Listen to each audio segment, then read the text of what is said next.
Ideal and non ideal solutions. अब ये ideal and non ideal solutions क्या होते हैं उसको समझेंगे।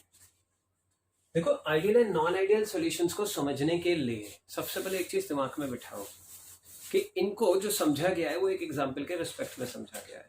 एग्जाम्पल क्या है? a2 plus b2 is twice of ab। ठीक, ये दिमाग में बिठा लो कि with respect to this example ही समझना है।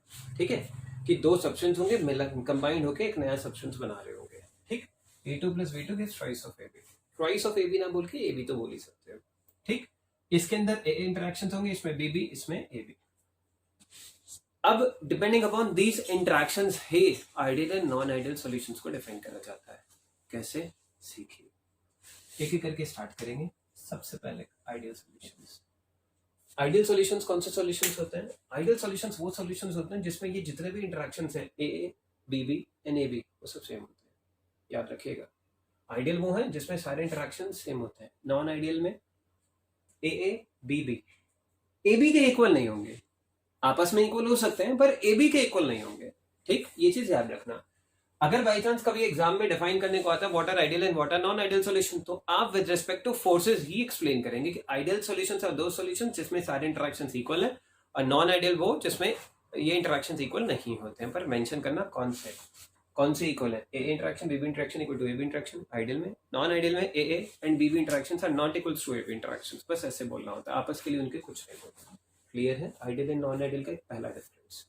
दूसरा, इसके अंदर हर एक component A B and A B, तीनों ही कंपोनेंट, तीन कंपोनेंट, एक ए है, बी है, ए बी है, तीनों ही कंपोनेंट रॉड्स को ओबे करते हैं।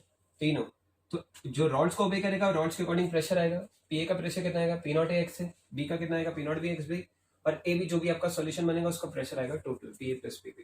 ठीक है, याद रखना, हर एक कंपोनेंट रॉड्स को ओबे करेगा। ठीक है, आइडियल में। नॉन आइडियल में कोई रॉड्स को ओबे नहीं करेगा, यानी रॉड्स लगेगा ही नहीं उसमें, याद रखिएगा। ठीक है, डेल्टा एच मिक्सिंग यहाँ पे जीरो होगी, यानी कोई एनर्जी चेंज नहीं। जितनी एनर्जी देनी पड़ेगी रिएक्शन में स्टार्टिंग में उतनी रिलीज हो जाएगी, तो नेट जीरो हो गया। डेल्टा वी मिक्सिंग जीरो, यानी कोई वॉल्यूम का लॉस नहीं होगा। 10 ml मिलाया 10 ml मिलाया, एक का 10 एक का 10, तो नेट BC मिलेगा, कोई वॉल्यूम का लॉस नहीं। सो दैट चेंज जीरो है। फाइनल माइनस इनिशियल करोगे, जैसे 10 इनिशियल लिया, 10 एक का, ये का ये बी का मिलाया, टोटल मिला 20। तो 20 मिलाया आपने, इनिशियली 20 मिलाया, 20 ही मिला, तो 20 माइनस 20 कितना हो गया? जीरो। ये इनिशियल था, ये फाइनल था, कोई लॉस नहीं है। ठीक है, नेट जीरो। तो delta H mixing zero, delta V mixing zero, उसमें कोई भी जीरो नहीं होगा। ठीक, यहां तक देख लो। नॉन आइडियल सॉल्यूशन में A interaction Bibi A B के इक्वल नहीं होते हैं, delta V mixing delta H mixing zero नहीं होता है, और कोई भी कंपोनेंट रॉड्स को ओबे नहीं करता है। ये चीज ध्यान रखिएगा। ठीक है, ये तो सीधा सीधा एक बेसिक सा डिफरेंस था कि आइडियल एंड नॉन आइडियल में। मैं दोबारा बताता हूँ, आइडियल सॉल्यूशन कौन से हैं? जिसमें A interaction B B interaction A B interaction सब सेम होते हैं। ठीक, हर एक कंपोनेंट रॉड्स को ओबे करता है, रॉड्स के अकॉर्डिंग हर एक कंपोनेंट के प्रेशर आ जाते हैं। पीएसएस वही जो फाइनल सॉल्यूशन है उसका प्रेशर वही ए बी जो होगा। Delta H mixing delta V mixing सब जीरो होते हैं, कोई एनर्जी का लॉस नहीं, कोई वॉल्यूम का लॉस नहीं। यहाँ तक समझ में आता है। दूसरे नंबर पे नॉन आइडियल में A interaction B A B के इक्वल नहीं होते, कोई कंपोनेंट रॉड्स को भी नहीं करता। Delta H mixing delta V mixing कुछ जीरो नहीं होता, सब में थोड़े बहुत एनर्जी चेंजेस या वॉल्यूम चेंजेस होते हैं। ठीक, आगे बढ़ते हैं। यहाँ तक क्लियर हो गया? आगे बढ़ो। वेरी वेरी डाइल्यूट सॉल्यूशंस को आइडियल माना जाता है। ये पॉइंट क्या है? देखो, प्रैक्टिकली क्या होता है, प्रैक्टिकली कोई भी सॉल्यूशन आइडियल नहीं होता। ठीक, अब बात आती है जब कोई भी आइडियल नहीं है तो आप आइडियल मानोगे किसको? तो कुछ केसेस में आइडियल मान लिया गया है कि बहुत ज्यादा डाइल्यूट सॉल्यूशन को आइडियल मान लिया गया है, यानी यहाँ सॉल्यूट का अमाउंट बहुत कम होगा, या ऐसे सॉल्यूशन जिनकी पोलैरिटी सेम है। ठीक, polarity means n hexane n heptane. Hexane heptane क्या है? 6 कार्बन स्ट्रेट चेन में, एक में 7 कार्बन स्ट्रेट चेन में। तो जैसे चार्जेस इसमें आएंगे वैसे चार्जेस इसमें आएंगे, इनफैक्ट आएंगे ही नहीं।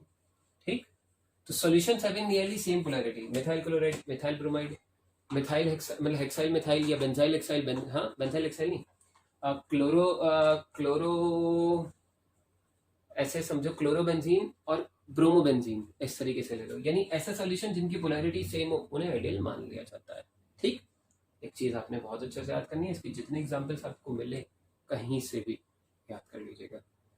ठीक है, इसके भी आगे वालों के भी, क्योंकि एग्जांपल देकर ही पूछेगा वो क्या हुआ इसमें, कौन से टाइप का वो है, आइडियल है नॉन आइडियल है, ये याद रखना। होप सो ये बिल्कुल क्लियर हो गया होगा। ठीक, आगे बढ़ते हैं। आगे अब आ जाओ इस पे, ये तो क्लियर हो गया। अब इस पर आ जाओ, नॉन आइडियल सॉल्यूशन जैसा मैंने अभी आपको बताया, A interaction B B interaction, A B interaction के इक्वल नहीं होंगे, डेल्टा एच मिक्सिंग जीरो नहीं होगा, डेल्टा बी मिक्सिंग जीरो नहीं होगा, और कोई भी सोल्यूशन रॉड स्लो मतलब कोई भी कंपोनेंट रॉड स्लो ओबे नहीं कर रहा होगा। अब बात ये आती है, अगर ऐसा नहीं हो रहा होगा तो क्या हो रहा होगा, उसको समझो। तो ये तो बात की बात है, मेन है ये चीज फोर्सेस वाला, कि नॉन आइडियल सॉल्यूशन में A interaction B B interaction A B के इक्वल नहीं है। अगर इसके इक्वल नहीं है तो क्या होगा, या तो इससे ज्यादा होगा या इससे कम होगा। सीधी सी बात है, या तो इससे ज्यादा होगा या इससे कम होगा। ठीक, यानी ए बी इंटरेक्शन जो है या तो पुराने वालों से कम है या पुराने वालों से ज्यादा है, या उल्टा कह सकते हो कि ये इंटरेक्शन इससे या तो ज्यादा है या कम है नए इंटरेक्शन से। अब आप कहोगे इंटरेक्शन से क्या फर्क पड़ रहा है, ये इंटरेक्शन कुछ और नहीं होते, इंटरमोलिकुलर फोर्सेस होती है। ठीक, आप कहोगे इससे क्या फर्क पड़ रहा है, मैं समझाता हूँ। जो वेपर प्रेशर है वो इनवर्सली प्रोपोर्शन होता है इंटरमोलिकुलर फोर्सेस के। तो अब लॉजिक लगाओ, यहीं पे लॉजिक लगाओ। इसके केस में क्या हो रहा है, जब नया वाला इंटरेक्शन पुराने वाले इंटरेक्शन से, ये नया वाला है ये, जब नए वाले इंटरेक्शन पुराने वाले इंटरेक्शन से कम हो गई, यानी नए वाले इंटरमोलिकुलर फोर्सेस पुरानी वाले इंटरमोलिकुलर फोर्सेस से कम हो गई, जब ये कम हो गई तो वेपर प्रेशर बढ़ जाएगा। तो इसके केस में जो वेपर प्रेशर आएगा, इसके केस में जो वेपर प्रेशर आएगा हर एक कंपोनेंट का, वो एक्सपेक्टेड से ज्यादा आएगा। एक्सपेक्टेड मतलब रॉल्स लॉ के फॉर्मूले से ज्यादा आएगा, यानी P A P naught X से ज्यादा आएगा, P B P naught B x B से ज्यादा आएगा, P S P A plus P B से ज्यादा आएगा। ये चीज याद रखिएगा इसके केस में। ठीक, इसके केस में क्या होगा, उल्टा होगा। क्यों, नई फोर्सेस ज्यादा हो गई, नई फोर्सेस ज्यादा हो गई यानी नए इंटरमोलिकुलर ज्यादा होगा, नए इंटरमोलिकुलर ज्यादा होगा तो वेपर प्रेशर कम हो गया, वेपर प्रेशर कम हो गया तो एक्सपेक्टेड से कम आएगा, यानी पी नॉट ए एक्स से, यानी P A P naught X से कम आएगा, P B P naught B x B से कम आएगा, P S P A plus P B से कम आएगा। जो इसमें चलेगा इसका उल्टा उसमें चलेगा, सिर्फ फोर्सेस की वजह से। ठीक, इसके केस में delta H mixing greater than zero होगी, डेल्टा वी मिक्सिंग भी ग्रेटर देन जीरो होगी। ठीक, delta H mixing greater than zero मतलब पॉजिटिव है, पॉजिटिव है, डेल्टा एच पॉजिटिव है तो मतलब एंडोथर्मिक रिएक्शन होगा इसके केस में। इसमें उल्टा होगा, delta H mixing less than zero होगी, लेस देन जीरो मतलब नेगेटिव यानी exothermic reaction, delta V mixing भी लेस देन जीरो होगी। ठीक है, ये चीज समझ में आती है। इसमें क्या हुआ, इसमें क्या हुआ। अब दूसरी चीज समझो, जिस केस में प्रेशर पहले से बढ़ जाए, जिस केस में प्रेशर पहले से बढ़ जाए, ठीक है, हाँ, उसे बोलते हैं पॉजिटिव डेविएशन। जिस केस में प्रेशर पहले से कम हो जाए उसको बोलते हैं नेगेटिव डेविएशन। अब कहोगे समझ नहीं आया, मैं समझाता हूँ। देखो, कोई रॉड्स को वे कर रहा है, उसका प्रेशर जा रहा है इससे, सपोज ये प्रेशर एक पर्टिकुलर वैल्यू का। ठीक, आपने क्या हुआ, ये रॉड्स को वे कर रहा था, इसका ये प्रेशर ऐसे आ रहा था। इस केस में क्या हुआ, नई फोर्सेस कम हो गई, नई फोर्सेस का कम होने से प्रेशर बढ़ गया, प्रेशर बढ़ गया यानी ये एक्सपेक्टेड था पर प्रेशर इससे बढ़कर आया, एक्सपेक्टेड से प्रेशर बढ़कर आया यानी ये किस साइड गया, पॉजिटिव साइड गया, पॉजिटिव साइड गया तो कौन सा डेविएशन, पॉजिटिव डेविएशन। ठीक, एक्सपेक्टेड से प्रेशर कम हो जाए, नेगेटिव डेविएशन। आप कहोगे और कुछ, ऐसे समझो, ये एक्सपेक्टेड की लाइन है, ये अगर प्रेशर इससे बढ़कर आएगा पॉजिटिव, कम होकर आएगा नेगेटिव। आप कहोगे कुछ और भी समझेंगे। अभी इसी चीज को ग्राफ से समझेंगे, इसी चीज को ग्राफ से समझेंगे, ठीक है, उससे भी समझ में आएगा। पर एक बारी मैं दोबारा से बताता हूँ इस चीज को, अलग तरीके से दिमाग में बिठाता हूँ, फिर आगे बढ़ेंगे। दोबारा देखो ideal and non ideal solution में पहले आइडियल सीखो। आइडियल सॉल्यूशंस कौन से होते हैं, आइडियल सॉल्यूशंस वो सॉल्यूशंस होते हैं जिसमें A interaction B B A B के इक्वल होता है, हर एक कंपोनेंट रॉड्स को ओबे करता है। ठीक, delta H mixing delta V mixing सब जीरो है। प्रैक्टिकली कोई सॉल्यूशन आइडियल नहीं होता, वेरी वेरी डाइल्यूट सॉल्यूशन को आइडियल माना जाता है, या solutions having nearly same polarity को। नेक्स्ट, ये आइडियल था। नॉन आइडियल में क्या होता है, नॉन आइडियल के अंदर A interaction B B interaction A B के इक्वल नहीं होते हैं। ठीक, ए बी के इक्वल नहीं होते हैं। इसके केस में delta H mixing delta V mixing कोई जीरो नहीं होता, कोई कंपोनेंट रॉड्स को भी नहीं करता। आगे आइए, अब जब ये इंटरेक्शन ए बी के इक्वल नहीं होते, या तो उससे ज्यादा होंगे या उससे कम होंगे। अगर ये इंटरेक्शन ज्यादा है, हाँ ये इंटरेक्शन ज्यादा है मतलब पुराने वाले इंटरेक्शन ज्यादा, नए वाले इंटरेक्शन पहले से कम हो रहे हैं। अगर नए वाले इंटरेक्शन पहले से कम हो रहे हैं तो कौन सा डेविएशन देखने में मिलता है हमें, पॉजिटिव डेविएशन।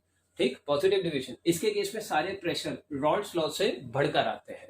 ठीक, तो मैं इसको ऐसे भी बोल सकता हूं कि दिस इज, ये एक ऐसा डेविएशन है जो रॉल्स लॉ से पॉजिटिव साइड जा रहा है, यानी positive deviation from Rawls law. भाई रॉल्स के अकॉर्डिंग ये प्रेशर आना था पर मेरा प्रेशर ज्यादा है, तो positive deviation from Rawls law से पॉजिटिव डेविएशन है। ठीक, इसके अंदर क्या होता है, हाँ फोर्सेस नई वाली जो आती हैं वो बढ़कर आती हैं, उनकी वजह से प्रेशर कम आता है एक्सपेक्टेड से।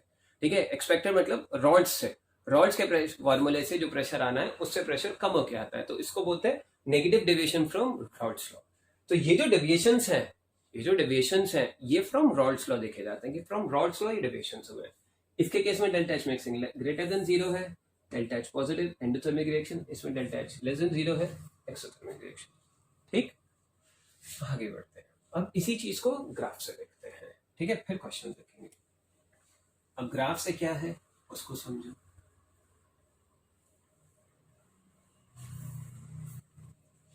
ये लिखा रहने देता हूं, ग्राफ से सीखो। देखो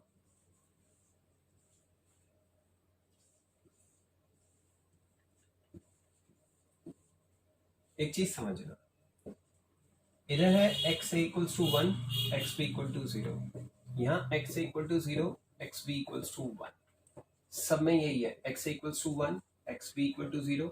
इधर जा रहे हो तो x a की वैल्यू कम हो रही है, x b की वैल्यू बढ़ रही है, सेम है सब, x equals to 1, x b equal to 0, यहाँ x equal to 0, x b equals to 1।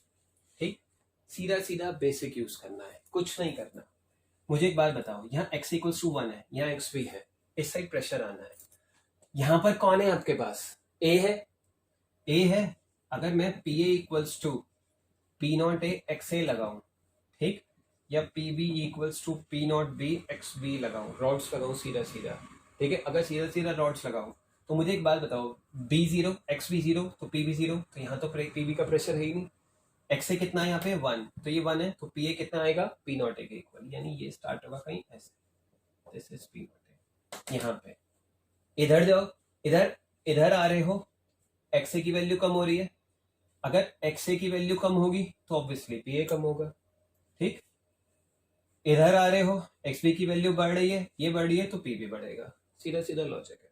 ठीक, अब यहाँ पर है क्या, यहाँ पर है क्या, एक्स बी की वैल्यू बढ़ रही है, ठीक है, यहाँ पर है क्या, एक्स बी की वैल्यू कितनी दे रखी है 1, एक्स ए 0 है, एक्स ए 0 है तो इसका प्रेशर तो आएगा ही नहीं, एक्स बी की वैल्यू 1 है तो पी बी कितना आएगा, पी नॉट बी, मैंने मान लिया ये रहा पी नॉट बी, जस्ट माना है, ऊपर नीचे कहीं भी मान सकते हो, सेम लेवल पे भी मान सकते हो, मैंने मान लिया ज्यादा है, ठीक है, ऊपर मान लिया, जस्ट डिफरेंशिएट करने के लिए, आप नीचे भी मान सकते हो, सेम लेवल पे भी मान सकते हो, ठीक है। ठीक, नेक्स्ट आओ, आगे बढ़िए।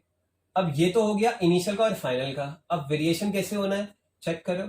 अगर एक्सए की वैल्यू लगातार इधर से इधर जाते हुए कम हो रही है, ठीक, और ये कांस्टेंट है, भाई ये तो कांस्टेंट ही होता है, ये तो कांस्टेंट, इसकी वैल्यू लगातार कम हो रही है तो पीए कम होगा लगातार, जैसे से कम होगा ऐसे से कम होगा, तो इसका जो ग्राफ आएगा सीधा सीधा ऐसे आएगा। ऐसे इसमें आओ, इधर से इधर आते हुए एक्स बी की वैल्यू लगातार बढ़ रही है, ये लगातार बढ़ रहा है, ये तो कांस्टेंट है, ये कांस्टेंट है, ये लगातार बढ़ रहा है, ये लगातार बढ़ रहा है, तो ये लगातार बढ़ेगा, ये सीधा सीधा बढ़ेगा।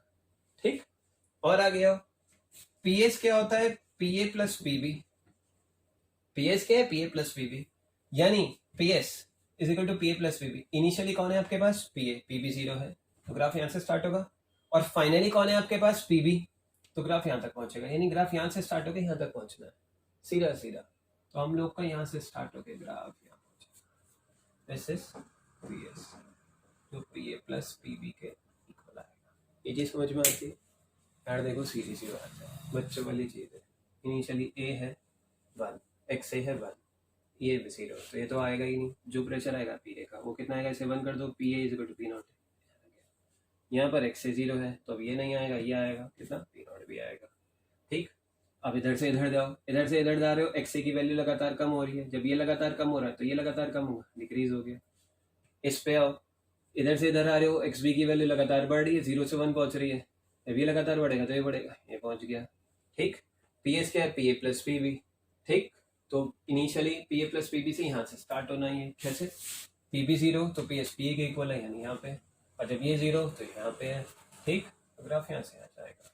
ठीक है, ये जो ग्राफ आता है ये वाला, ये आइडियल सॉल्यूशंस का ग्राफ आता है, तो this is a graph for ideal solution. ठीक, आगे बढ़ते हैं।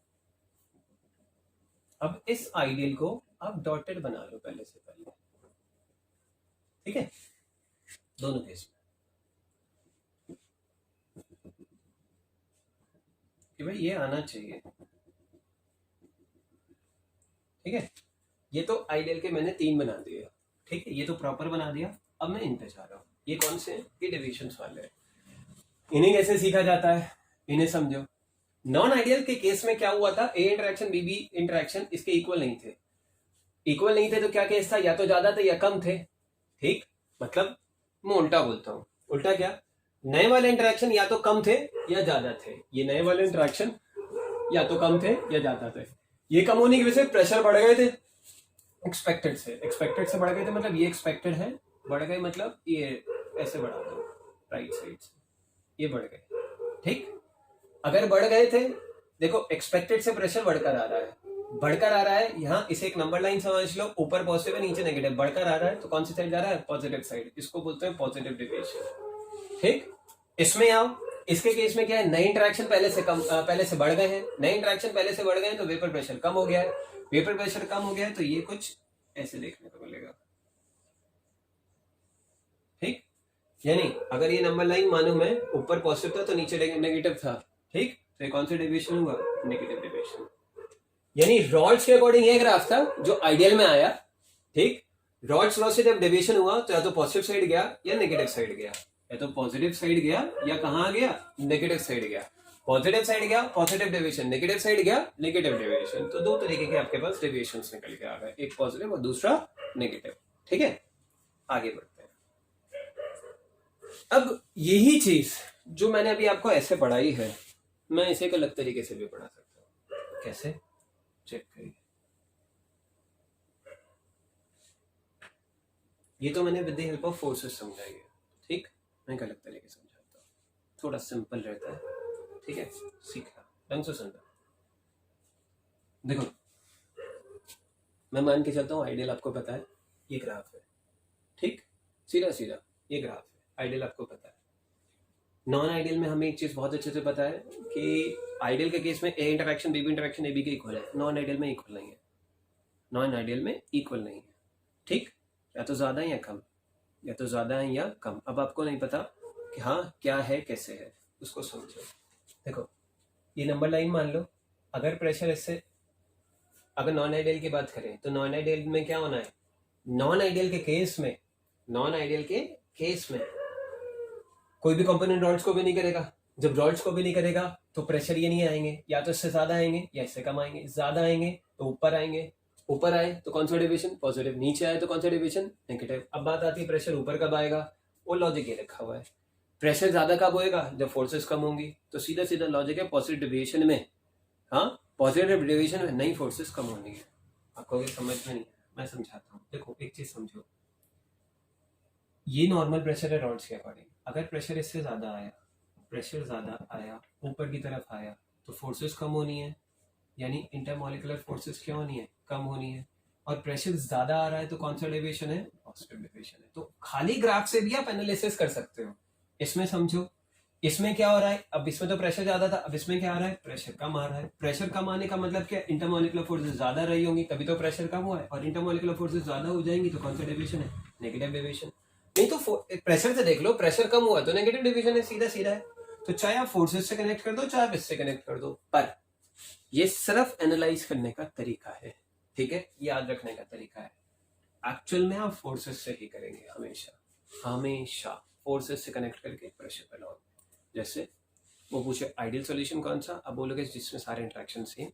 और पूछे नॉन आइडियल कौन सा, जिसमें सारे इंटरेक्शन आपस में इक्वल नहीं होते, मतलब ए बी के इक्वल नहीं होते। ठीक, उसमें क्या होता है, या तो इंटरेक्शन ज्यादा होते हैं या इंटरेक्शन कम होते हैं। अगर नए इंटरेक्शन ज्यादा है तो प्रेशर कम हो जाएगा, प्रेशर कम हो जाएगा तो नेगेटिव डेविएशन है। अगर नए इंटरेक्शन कम है तो प्रेशर बढ़ जाएगा, प्रेशर बढ़ जाएगा तो पॉजिटिव डेविएशन है। हमेशा याद रखना, कभी भी किसी भी टाइप का डेविएशन के बारे में पूछा जाए तो फोर्सेस को बता के प्रेशर पे कनेक्ट कर देना, हमेशा याद रखना। ठीक है, पहली वैरायटी का question. Ideal and non ideal exam में डायरेक्ट क्वेश्चन आ जाए तो आपकी मौज आ गई। यही सारा लिखना है with the help of graph. 3 number में बड़े प्यार से आ सकता है। फ्लैट थ्योरी पेपर इजी आ रहा है तो आ सकता है। ठीक, बात आती है इस पे एप्लीकेशन बेस्ड कैसे क्वेश्चन बनते हैं, उसको सुनिए। एप्लीकेशन बेस्ड में वो क्या पूछ सकता है, कोई एग्जांपल दे देगा, पूछेगा किस टाइप का डेविएशन है। तो जितने एग्जांपल आपको मिले नोट्स में, बुक्स में, कहीं पे भी, सब याद कर लेना। बाई चांस कोई नया एग्जाम्पल मिल जाए सब याद कर लेना। नोट्स में बहुत सारे एग्जाम्पल दे रखे हैं, 7 इसके हैं, 6 इसके हैं, सब याद कर लो। 3 आइडियल के सब याद कर लेना।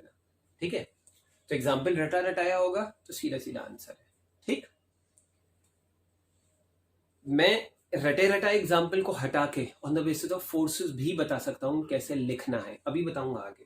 ठीक है, लास्ट वैरायटी में इसके लेकर आऊंगा कि on the basis of forces कैसे लिखना है, पर वो बहुत टफ पड़ता है। क्यों? आपको फोर्सेस का आइडिया नहीं होता। अगर आपको फोर्सेस का आइडिया नहीं है तो उस तरीके से लिखना आपको बहुत टफ पड़ेगा। तो इन दैट केस उससे बचना कैसे है मैं वो भी सिखाऊंगा।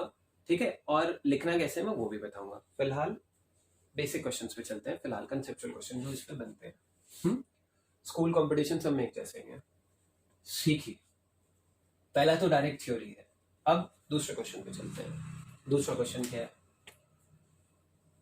उसने कहा मैंने एक कंटेनर लिया 10 ml का, दूसरा कंटेनर लिया 10 ml का, जो मेरे पास नया कंटेनर आया उसकी वॉल्यूम आई 19.9 ml। तो कहता है identify the type of solution. Type of solution बोल दे या बोल they identify the type of deviation. Deviation बोल दिया तो मौज आ गई, आपको सीधा पता है तो पॉजिटिव है या नेगेटिव है। ठीक, तो उनमें से ही आपको सोचना है। पर अगर उन्होंने टाइप ऑफ सॉल्यूशन बोला तो भी याद रखिएगा उसने डेविएशन ही पूछा है। ठीक है, कि क्या हो रहा है इसमें। तो आपने क्या करना है, डेल्टा वी निकालना है। डेल्टा वी कैसे होता है? Final volume minus initial, initial add करो 20, तो ये कितना आ गया -0.1 which is less than 0। Less than 0 मतलब नेगेटिव डेविएशन। तो सॉल्यूशन में क्या बना? नेगेटिव डेविएशन होगा। समझ में आता है? याद रखिएगा। दूसरा क्वेश्चन, तीसरे क्वेश्चन पे चलो। तीसरा क्वेश्चन क्या था? उसने कहा मैंने कंटेनर लिया ए, दूसरा कंटेनर लिया बी, दोनों को मिला दिया, जो ये बना, हाँ ये गर्म हो गया। ठीक, यानी ये वार्म हो गया, ये सॉल्यूशन गर्म हो गया, ये कंटेनर गर्म हो गया, ओवरऑल गर्म हो गया। ठीक, identify the type of deviation. तो मुझे एक बात बताओ, इस क्वेश्चन में भी एक कंटेनर लिया ए, दूसरा कंटेनर लिया बी, दोनों को मिला दिया। जब दोनों को मिला दिया, हाँ कंटेनर गर्म हो गया। गर्म हो गया मतलब उसमें हीट रिलीज हो रही है। हीट रिलीज हो रही है तभी तो गर्म हुआ है। अगर हीट रिलीज हो रही है तभी वो गर्म हुआ है। अगर वो तभी गर्म हुआ है, ठीक है, तो इसका मतलब कौन सा टाइप का रिएक्शन हो गया? ये एक्सोथर्मिक। भाई हीट रिलीज हो रही है, गर्म हो गया, तो इसका मतलब क्या है? इसका मतलब क्या है? कौन सा टाइप का रिएक्शन है? एक्सोथर्मिक। और एक्सोथर्मिक के लिए डेल्टा एच कैसा आता है? नेगेटिव। और डेल्टा एच अगर नेगेटिव है तो कौन सा टाइप का डेविएशन हो गया? नेगेटिव। एक चीज समझ में आती है? उल्टा भी हो सकता है, वो दो कंटेनर को मिला दे, दोनों कंटेनर को मिलाने के बाद वो नेट सोल्यूशन जो नेट बना वो ठंडा हो गया। ठंडा हो गया तो कौन सा है? एंडोथर्मिक। एंडोथर्मिक है तो पॉजिटिव डेविएशन। ऐसे इसमें कर दे, 10 ml बना, वो क्या वॉल्यूम बढ़ा दी, कौन सा deviation? Positive deviation, net volume थी ग्रेटर देन 0 है। ठीक, आगे बढ़ते हैं। ये तीन चीजें थी, तीन वैरायटी। अब चौथी वैरायटी सीखो।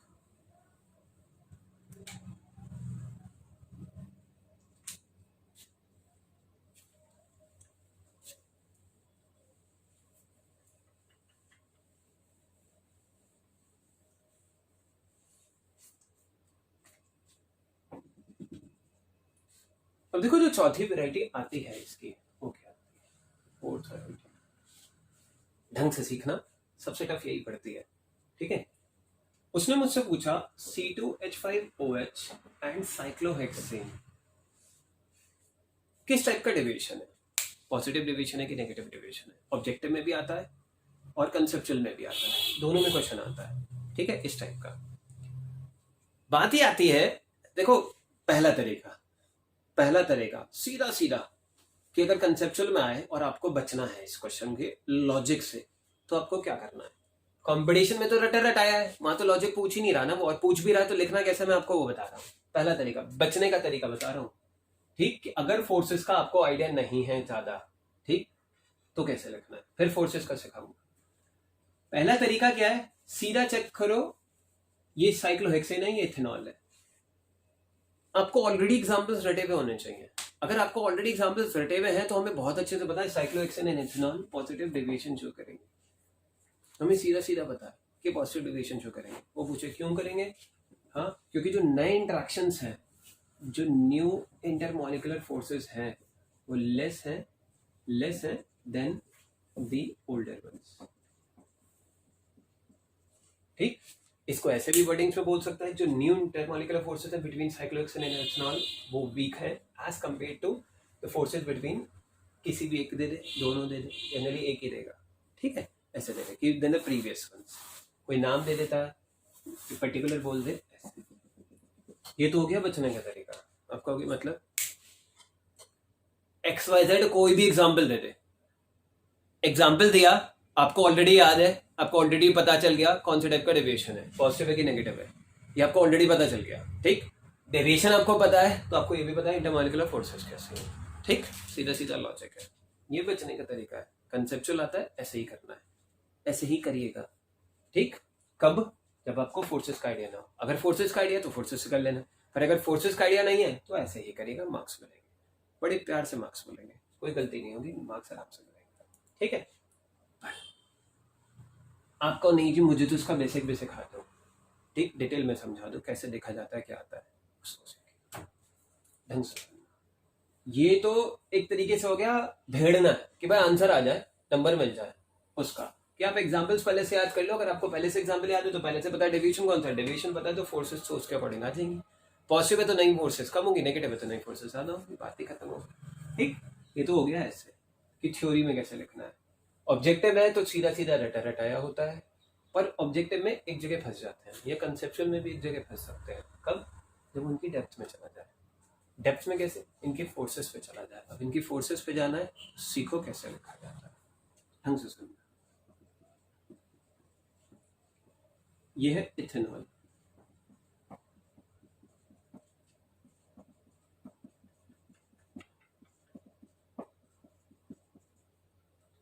इथेनॉल के अंदर अगर आप देखेंगे, ये चार्जेस डेवलप हो रहे हैं, ये इंटरेक्शन है, and these are called dipole dipole. Cyclohexane की बात करोगे, कोई पोलैरिटी नहीं है, यहां भी नहीं है, यहां जो इंटरेक्शंस होंगे वो होंगे weak van der Waals forces, weak van der Waals force, जिसे डिस्पर्जन लंडन फोर्स भी बोल सकते हैं। जब इन दोनों को मिलाया जाएगा तो क्या होगा? इथेनॉल के मॉलिक्यूल्स के बीच में ये घुस जाएगा, और ये क्या करेगा? इसकी फोर्सेस को वीक करने की कोशिश करेगा, इनफैक्ट कर देगा ये, और एक नए इंटरेक्शन डेवलप होंगे यहाँ पे। कौन से? ये माइनस प्लस, यहाँ तो कोई चार्जेस ही नहीं थे, तो ये तो डाइपोल था, और ये कैसा है? नॉन पोलर है, वेंडरवॉल फोर्स है, नॉन पोलर है। ठीक, तो नॉन पोलर को जब पोलर के पास लाते हैं तो फोर्स कौन सी डेवलप होती है? Dipole induced dipole. तो यहाँ जो फोर्स आएगी मॉलिक्यूल्स में आएगी डाइपोल इंड्यूस्ड डाइपोल। ठीक, ध्यान से समझिएगा इस चीज को, इसको इससे कंपेयर करना है, ढंग से सुनना। क्या हुआ है? आप कहोगे कंपैरिजन कैसे करेंगे? समझो, आप सबसे पहले हमेशा जो भी दो मॉलिक्यूल दे रखे हो उनमें फोर्सेस देख लो अलग अलग कौन कौन से हैं। यहाँ डाइपोल डाइपोल है, यहाँ पे वेंडरवॉल फोर्स, यहाँ वेंडरवॉल फोर्स है, वहाँ डाइपोल डाइपोल है। फिर इनमें चेक करो स्ट्रॉन्गर फोर्स कौन सी है, वेंडरवॉल के dipole dipole, dipole dipole stronger है। जो स्ट्रॉन्गर फोर्स हो उसे पिक कर लो, ये इस फोर्स से जो नए मॉलिक्यूल्स के बीच में ये जो नए इंटरेक्शन आ रहे हैं उससे कंपेयर करो, यानी डाइपोल डाइपोल को इससे कंपेयर करो, डाइपोल इंड्यूस्ड डाइपोल से। या मैं उल्टा कह सकता हूँ, इसको इन दोनों में से स्ट्रॉन्गर फोर्सेस से कंपेयर करो, यानी जो नए इंटरेक्शन है इन दोनों में से जो वीकर है, सॉरी इन दोनों में से जो स्ट्रॉन्गर है उससे कंपेयर करो। मैं फिर से बोलता हूँ, आपने करना क्या है, ढंग से सुनना। पहले फोर्सेस चेक कर लो सब में, फोर्सेस चेक करने के बाद क्या काम करोगे आप? जो नए इंटरेक्शंस हैं उनको कंपेयर करना है, जो नए इंटरेक्शंस हैं उसको कंपेयर करना है। किससे कंपेयर करना है? इनमें से जो स्ट्रॉन्गर फोर्सेस हैं, यानी डाइपोल इंड्यूस्ड डाइपोल को मुझे डाइपोल डाइपोल से कंपेयर करना है। ठीक, करो कंपेयर। अगर आप डाइपोल डाइपोल को डाइपोल इंड्यूस्ड डाइपोल से कंपेयर करोगे तो इंड्यूस करके जो फोर्सेस आती हैं वो तो ऑब्वियसली वीक होती हैं, तो कौन सी फोर्सेस स्ट्रॉन्ग है? Dipole dipole. यानी नई फोर्सेस जो आ रही हैं वो पुराने वालों से क्या आ रही हैं? वीक आ रही हैं। चेक करो ना, डाइपोल इंड्यूस्ड डाइपोल इससे वीक है, हाँ इससे वीक है, यानी नए डाइपोल इंड्यूस्ड डाइपोल फोर्स जो आ रही है वो वीक आ रही है एज कम्पेयर टू पुरानी के। और अगर नई फोर्सेस वीक आ रही है, यानी नई इंटरमॉलिक्यूलर वीक आ रही है, नई इंटरमॉलिक्यूलर वीक आ रही है, तो क्या होगा? प्रेशर बढ़ जाएगा, प्रेशर बढ़ जाएगा तो कौन सा डेविएशन? Positive deviation. ये प्रॉपर तरीका होता है। ठीक, फिर से बता रहा हूँ, सबसे पहले क्या करना है, जो भी दो मॉलिक्यूल दे रखे हो उनके बीच की फोर्सेस देख लो कौन कौन सी हैं, फिर आपस में इंटरेक्शन के बाद कौन सी फोर्स डेवलप होगी। फिर तीसरा काम क्या करना है, नई वाली फोर्स को पुरानी दोनों फोर्सेज में से जो ज्यादा स्ट्रॉन्गर हो, आपको दोनों एक जैसी हैं, एक ही बात है ना, फिर तो एक से ही कंपेयर कर लो, पर दोनों अलग अलग हैं तो दोनों में जो ज्यादा स्ट्रॉन्गर है उससे कंपेयर करो।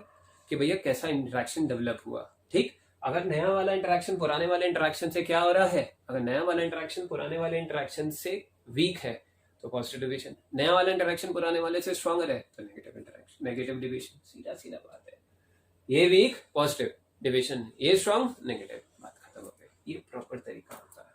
ठीक, ध्यान रखिएगा। ये लॉजिक क्लियर हो गया फोर्सेस का, पर ये टफ पड़ता है। क्यों टफ पड़ता है? इसमें ये फोर्सेस का आइडिया बिल्कुल क्लियर होना चाहिए।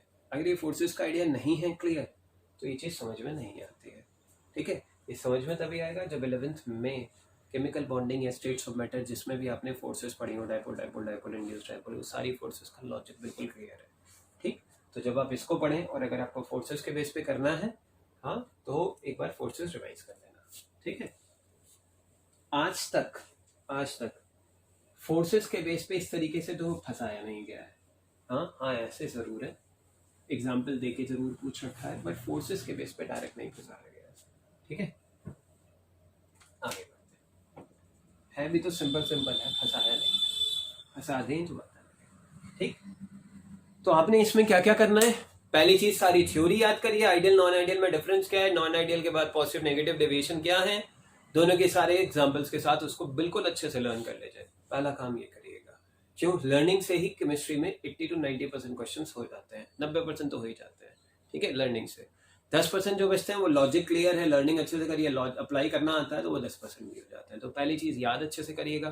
फिर 4 वैरायटी के क्वेश्चन याद रखिए। पहला डायरेक्ट है, स्ट्रेट फॉरवर्ड। दूसरा क्या है आपका, वो कंटेनर गर्म हो रहा है कि ठंडा हो रहा है, या वॉल्यूम बढ़ रही है, नेट वॉल्यूम आगे की कम हो रही है। तीसरी वैरायटी थी, चौथी ये वाली थी जो मैंने जस्ट अभी पढ़ाई, टाइप पूछेगा एग्जाम्पल देके, ये सबसे टफ होती है। ठीक है, नेक्स्ट, इसके बाद अगला आर्टिकल आता है एजियोट्रोप्स। छोटा सा आर्टिकल है, इसी से कनेक्टेड है, इसलिए यही बता रहा हूं हाथ के हाथ। एजियोट्रोप्स क्या होते हैं सुनिएगा। ये बाइनरी मिक्सचर्स होते हैं, ये बाइनरी मिक्सचर्स होते हैं, हाँ, which boils at constant temperature। ये बाइनरी मिक्सचर्स है, balls eight constant temperature. 2 point हो गए। तीसरा, फ्रैक्शनल डिस्टिलेशन से सेपरेट नहीं होते। फ्रैक्शन डिस्टिलेशन से, हाँ, डज नॉट सेपरेट। भाई सीधी सी बात है, जब कांस्टेंट टेम्परेचर पे बॉयल हो रहे हैं, ठीक है, तो फ्रैक्शनल डिस्टिलेशन का मतलब ही नहीं है, क्योंकि फ्रैक्शनल डिस्टिलेशन तो ऐसी टेक्निक है जो टेम्परेचर बॉइलिंग पॉइंट पे बेस्ड होती है। तो एजियोट्रोप्स को आप कैसे डिफाइन करेंगे? These are the binary mixtures which boils at constant temperature and they does not separate at, मतलब they does not separate by fractional distillations. ठीक, आगे बढ़ते हैं। 2 तरीके के होते हैं, एक मैक्सिमम बॉइलिंग और एक मिनिमम बॉइलिंग। एक तो मैक्सिमम बॉइलिंग है और एक मिनिमम बॉइलिंग है। अब आप कहोगे मैक्सिमम बॉइलिंग या मिनिमम बॉइलिंग का कैसे पता चलेगा? मैं आपको पहले एक चीज समझा देता हूँ क्या होता है, कैसे होता है। सुनिएगा, एक लॉजिक सिखाया जाता है कि जो बॉइलिंग पॉइंट होता है वो इनवर्सली प्रोपोर्शनल होता है वेपर प्रेशर के। आप कहोगे कैसे? सीखो, पहले बॉइलिंग पॉइंट सीखो।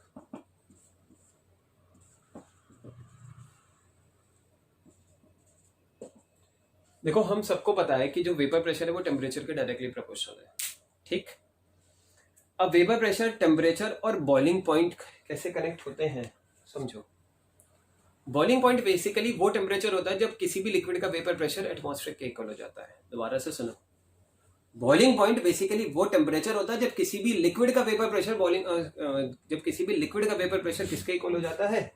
हाँ, एटमॉस्फेयर प्रेशर के। जैसे समझाता हूँ, सपोज करो कोई लिक्विड है जिसका वेपर प्रेशर है यहाँ पे एक पर्टिकुलर टेम्परेचर पे, मैंने टेम्परेचर बढ़ाया, उसका वेपर प्रेशर बढ़ा यहाँ इक्वल हो गया। तो ये जिस टेम्परेचर पे इक्वल हुआ है, दिस इज बॉइलिंग पॉइंट। ठीक, यानी बॉइलिंग पॉइंट वो टेम्परेचर है जब किसी भी लिक्विड का वेपर प्रेशर एटमॉस्फेयर प्रेशर के इक्वल हो जाता है। ये याद रखिएगा। ठीक, ये याद रखना, जब किसी भी लिक्विड का वेपर प्रेशर एटमॉस्फेयर के इक्वल हो जाएगा, वो सब्सटेंस बॉयल हो जाता है। ठीक है, और सीखो, इसी को एक अलग तरीके से सीखो।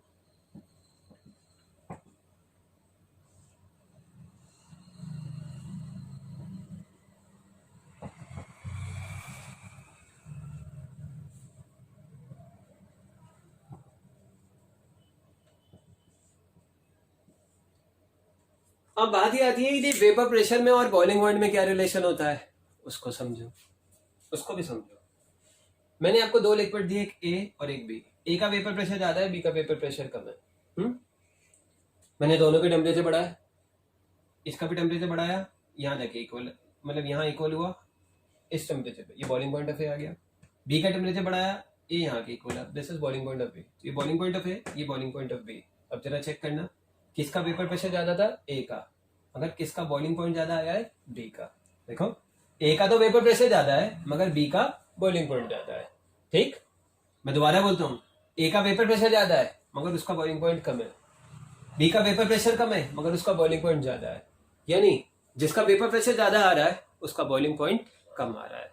ठीक, ये चीज समझ में आई, जिसका वेपर प्रेशर ज्यादा आ रहा है उसका बॉइलिंग पॉइंट कम आ रहा है, यानी vapour pressure and boiling point आपस में इनवर्सली प्रोपोर्शनल होते हैं। ये लॉजिक मेरा निकल कर आ गया। ठीक, तो मैं इसको हटा देता हूँ जरा, सीखिएगा, ढंग से सीखना। यानी हमें एक चीज बहुत अच्छे से समझ में आ गई है। क्या समझ में आ गई? कि जिसका वेपर प्रेशर ज्यादा होता है, हाँ, उसका बॉइलिंग पॉइंट कम होता है। तो मैं इसको लिख देता हूँ कि जो बॉइलिंग पॉइंट है वो इनवर्सली प्रोपोर्शनल होता है वेपर प्रेशर के। ये यूज करना है मुझे, ठीक है, कनेक्ट करें। ऐसे नहीं, ऐसे पॉजिटिव डेविएशन में, पॉजिटिव डेविएशन में वेपर प्रेशर बढ़ गया, मैक्सिमम पे पहुंचा, सपोज करो यहाँ पे, तो ये क्या था, ये था वेपर प्रेशर का मैक्सिमम। अगर मुझे एक बात बताओ, वेपर प्रेशर का मैक्सिमम आएगा तो बॉइलिंग पॉइंट का क्या आएगा, मिनिमा। तो बॉइलिंग पॉइंट का क्या आएगा, मिनिमा आएगा इस पे, यानी यहाँ वेपर प्रेशर का मिनिमा आएगा। ठीक है, यानी वेपर प्रेशर का मिनिमा में, हाँ, यहाँ आएगा। ठीक, दूसरे नंबर पे आओ, यहाँ पर क्या हो रहा है, यहाँ पर अगर आप देखोगे तो वेपर प्रेशर का क्या आ रहा है, मिनिमा, तो बॉइलिंग पॉइंट का क्या आएगा, मैक्सिमा। हाँ, इस पे, यहाँ पे आपको ये क्या था, मैं समझाता हूँ। देखो होता क्या है, पॉजिटिव डेविएशन में वेपर प्रेशर मैक्सिमम आता है, बॉइलिंग पॉइंट मिनिमम आता है। तो इसके केस में, पॉजिटिव डेविएशन वाले केस में जो एजियोट्रोप्स बनते हैं वो मिनिमम बॉइलिंग कहलाते हैं, मतलब वो मिनिमम बॉइलिंग वाले होते हैं। आपको आगे मतलब ये, मैंने आपको एजियोट्रोप्स पढ़ाए, मैंने आपको बताया दो तरीके के, एक मैक्सिमम एक मिनिमम। मैक्सिमम बॉइलिंग किस में बनते हैं, नेगेटिव डेविएशन में, ये नेगेटिव डेविएशन में आते हैं, और मिनिमम बॉइलिंग किस में बनते हैं, पॉजिटिव डेविएशन में। ठीक, चेक कर लो एक बारी, पॉजिटिव डेविएशन में वेपर प्रेशर मैक्स है, बॉइलिंग पॉइंट मिनिमम है, हाँ, तो मिनिमम बॉइलिंग पॉजिटिव डेविएशन में आते हैं। ठीक है, इसके केस में क्या है, हाँ, इसके केस में negative deviation, vapour pressure maximum है, बॉइलिंग पॉइंट क्या है, मिनिमम है। बॉइलिंग पॉइंट नहीं, वेपर प्रेशर मिनिमम है तो बॉइलिंग पॉइंट क्या है, मैक्सिमम है। ठीक है, नेगेटिव डेविएशन में। ठीक है, तो नेगेटिव डेविएशन में क्या हो रहा है, उल्टा देखो, नेगेटिव डेविएशन में मैक्सिमम बॉइलिंग एजियोट्रोप्स आ रहे हैं, तो maximum boiling azeotropes negative deviation में आते हैं। इनके एग्जाम्पल्स भी बिल्कुल सेम है, जो इसके एग्जाम्पल है नेगेटिव के वो इसके हैं, जो पॉजिटिव के हैं वो इसके हैं, सब कुछ एग्जैक्ट सेम है। अब इस पे क्वेश्चन कैसे आएगा, एग्जाम्पल देकर पूछ लेगा, किस टाइप का मैक्सिमम बॉइलिंग है कि मिनिमम है, 4 एग्जाम्पल दे देगा, कौन मैक्सिमम है, मैक्सिमम बॉइलिंग है, 4 एग्जाम्पल दे देगा, कौन मिनिमम है, 4 एग्जाम्पल दे देगा, कौन सा पॉजिटिव डेविएशन नहीं शो करेगा, कौन सा मिनिमम नेगेटिव डेविएशन नहीं शो करेगा। इस टाइप के एग्जाम्पल्स पूछे जाते हैं। बाकी ये भी है कि कह देगा एक मिक्सचर दे दिया, कह देगा ये एजियोट्रोप है, तो ये कौन सी टेक्निक से सेपरेट नहीं होगा, तो फ्रैक्शनल डिस्टिलेशन याद रखना इस चीज़ को। ठीक, जनरली फ्रैक्शनल पे डायरेक्ट ही कह दे, डायरेक्ट ही घुमा दे कि एजियोट्रोप दे दे और उसके बारे में 4 पॉइंट पकड़ा दे, तो आपको मेन बस डेफिनेशन पता होनी चाहिए कि these are the binary mixture which boils at constant temperature and it does not separate by fractional distillation. It is of 2 types, maximum boiling and minimum boiling. Maximum boiling negative deviation के case में आते हैं, minimum boiling positive deviation के case में आते हैं, examples same होते हैं दोनों के। ये चीज़ समझ में आती है, ये ग्राफ समझ में आते हैं, ये समझ में आता है, बॉइलिंग पॉइंट और वेपर प्रेशर में क्या कनेक्शन है वो समझ में आता है, इन्वर्सली का कनेक्शन है, जिसका वेपर प्रेशर ज़्यादा उसका बॉइलिंग पॉइंट कम। ठीक, वेपर प्रेशर टेम्परेचर के डायरेक्टली ए प्रोपोर्शनल होता है, हाँ, तो बॉइलिंग पॉइंट इन्वर्सली जाएगा। वेपर प्रेशर इंटरमॉलिक्यूलर फोर्सेस के इन्वर्सली है, ये डायरेक्टली जाएगा। ये चीज़ ध्यान रखेगा। ठीक, लॉजिक समझ में आता है, आप देखिए इसको अच्छे से।